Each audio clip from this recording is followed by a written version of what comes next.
எப்படின்னா அந்த இது இருக்குல்ல உங்களுக்கு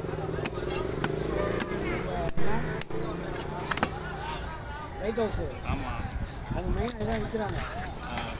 மெயினாக மெயின் அவ்வளோ தானே வாங்கிக்கிறாங்க. நான் சொல்லிச்சு ஃப்ரெஷ்ஷாக இருந்தால் தான் வாங்குவேன், வாங்க மாட்டேன்.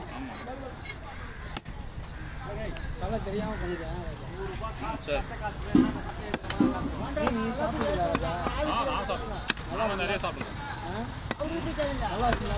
நல்லா இருக்குது. வறுத்து சூடோட சாப்பிடுவேன். சுட சாப்பிடுவேன்.